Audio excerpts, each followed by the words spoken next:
then I decided to do this because girls like me are around the world, and my religion and my everything, and they shine to tell the truth. But when they see me, they will gonna tell the truth one day.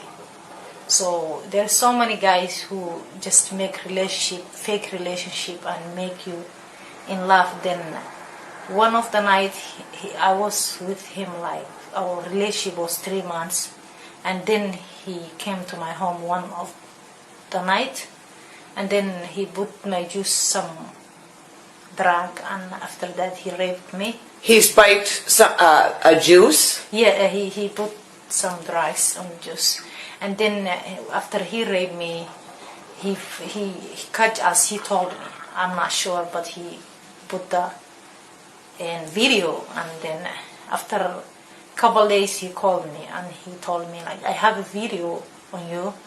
If you don't do whatever I said you to do, I will show everybody.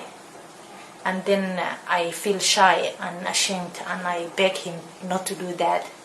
And then after that, I was with him by force, and anytime he come around the cities, he called me and say, like, you have to come to me, like 2 minutes, 3 minutes, and he did a lot of blackmailing and threatening me, everything. And then I did. After that, then he called me and told me, like, if you don't do anything, I will gonna send you pictures, everything, and everybody. Sometimes he bring his friends with him to my home and asking me to do everything they wanted. I refused one night, and then after that night, he come the small shop I own in 24 Mall in Minneapolis, Minnesota, and then he give to everybody my pictures. And when the people guys, they call him and ask him, like, send us that picture, and he asked them, if you have $5, I will gonna do for you that. Then he start to sell the pictures on my naked body. Actually, as I told you, Somali people, they don't support the women that much. They support the guys because they think, like, if the girl do one mistake, they can do other mistakes. So they believe, like, if one guy said, like, that girl is bad, all of them they saying she's bad. So that's what they culture. They don't even marry that woman for the future time, for the sake of this guy lying to this. So that's what happened. So after he forced you and you complied to do what he requested, he ended up putting everything on the internet anyways. Yeah, that's what happened. And because you were shamed... Not only the internet, even his cell phone, he was selling the pictures, sending the others. And how did you find out that it was out there? Because he was selling in front of my store and in front of the mall. For the public, he was not scaring anybody. Even I called the police and asked them to come. And then when they come, they ask him a couple questions and say, stay away from her. And they told me stay away from him, and they left. And after that, I called them back and I said, he's sending my pictures, my private parts for everybody. What you guys can do about that? He told me, that's big criminal, just contact to the court. We don't know nothing. What did the police say? They said, there's big criminal, so we can't do nothing right now. Go to the restraining order and just do something else. I don't know. They didn't do anything that much. So then you ended up... drinking bleach and killing myself, suicide myself. And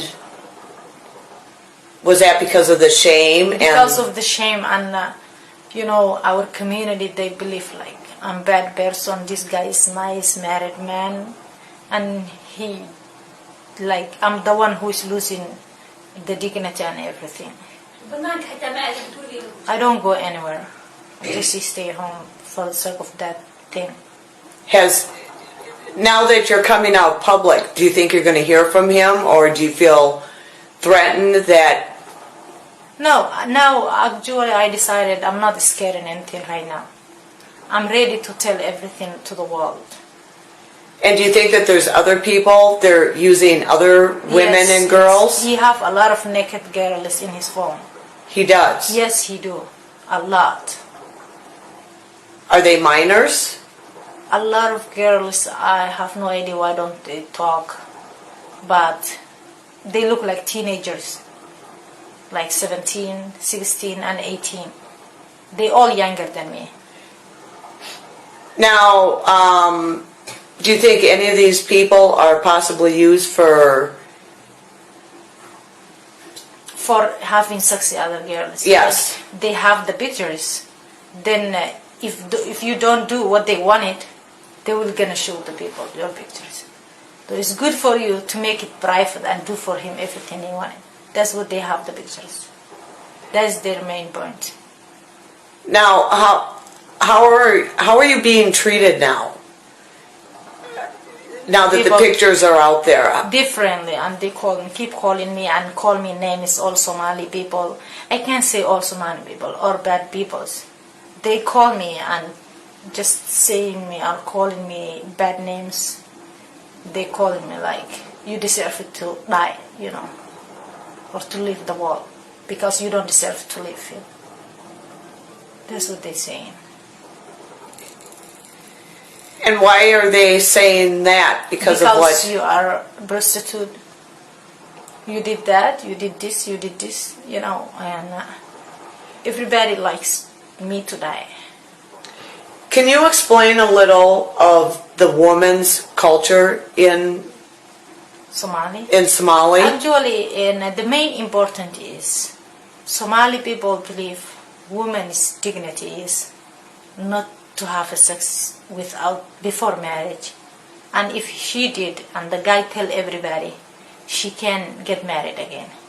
That's what they believe. And some guys, they do like, they want you, if you say no, they do like, they tell everybody that they had sex with you, blah blah blah blah blah, something like that, and then nobody marry you because of what they said.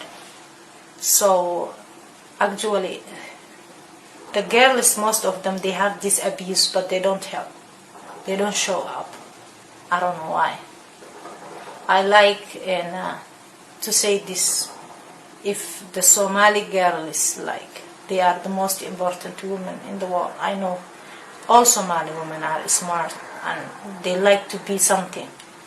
But there is something holding them back, because if they do what they wanted, they will get a lot of shameful stuff. So technically it's abuse thing, part of abuse. That's what I believe. He's telling my name, my store number, my address, and even my phone number for everybody.